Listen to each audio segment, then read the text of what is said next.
What is going on, everyone? My name is Kevin, and in today's video we are checking out the LaterCase by UnboxTherapy. This product was recently announced in a video that got a lot of backlash for a phone case. I will be putting it through its paces in this video, a review and durability test to see if the LaterCase actually holds up to its marketing claims. I'll take a similar approach to the way I did with the D-Brand Grip review, which a lot of you guys actually liked, so if you enjoyed this one as well, make sure you're subscribed to the channel for future in-depth reviews. The LaterCase was presented by UnboxTherapy, who offers his outlook on most of the case products on the market and claims to have refined the cut, material, and distribution of a case style that's unobtrusive and built from Kevlar fibers. There are some key differentiating factors between what sets this apart from the obvious units from Pitaka and obviously AliExpress and Alibaba. But before we get into that, let's talk about what you get for your purchase of $45. This is the LaterCase packaging, honestly the most underwhelming part of the purchase by far. There's no branding on the box, just a simple white package with an unbranded microfiber cloth.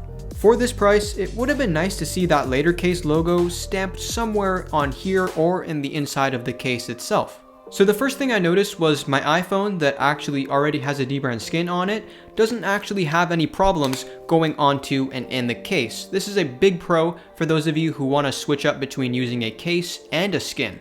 The Kevlar fibers don't feel too rigid, it's actually easy to take on and off, and it's unlikely that you'll ever break the case doing so. The cut of this case leaves opening of the phone's sides and top almost unnecessarily exposed, but I'm glad to say it won't come off of your phone unless you're trying to intentionally pry the case off.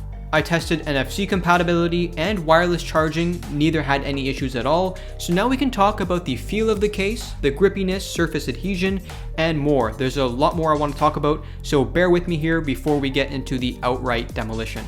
In the hand, the Kevlar does feel grippy, and the textured finish makes it nicer to hold than TPU or painted plastic and silicone. It's unlikely this case will compensate for my clumsiness, I'm just still bound to drop it. What this material does successfully alleviate, however, is pocket lint. That just won't be a concern anymore with the LaterCase. I mean, it really doesn't matter what device you have at the end of the day. If you pull out an iPhone 11 Pro Max with a silicone case and it's got lint all over it, that's still not really a good look. The other problem I had with plastics and other TPUs are they pick up scratches and fingerprints way too easily. This, on the other hand, does have an oleophobic property to it, so fingerprints will not be nearly as much of a problem.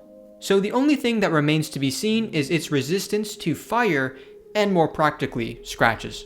Starting with the everyday items you might carry around with you in your pocket, let's hit it with some coins. As I started scraping away, I noticed it was a lot more resistant to these scratches than I would have imagined, so it's time to step it up to the knife and keys.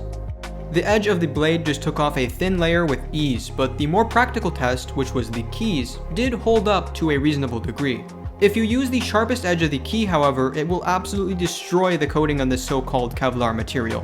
For my flame test, I had the option of going with the propane tank or a DIY method, and I chose the latter because of the flame size.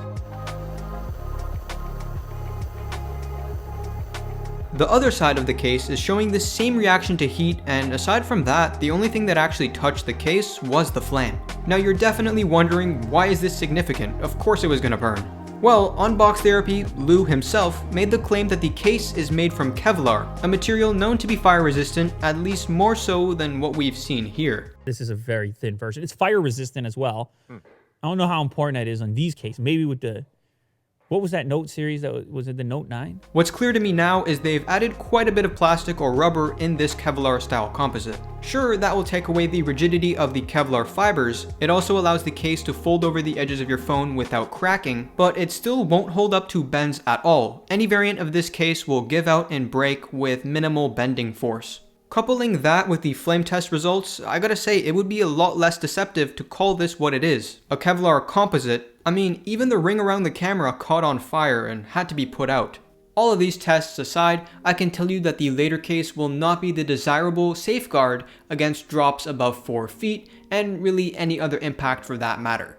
Here's the thing, even if your phone comes out unscathed, what goes unsaid in a lot of these durability test videos is what actually happens to the internal components of a phone.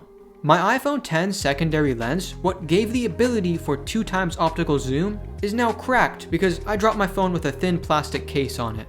Now, comparatively, this case itself would have fared better being made of Kevlar, but that impact resistance for your phone just won't beat the alternatives from UAG, Rhino Shield, or Dbrand's grip. Before my conclusion, I'm going to put aside my flame test results and just approach this the way I would with any regular case. Alright, so here are my final thoughts on the LaterCase by UnboxTherapy. Most of the claims that Lou actually did put out on his initial video, and also in his further explanation on Lou later, did turn out to be true.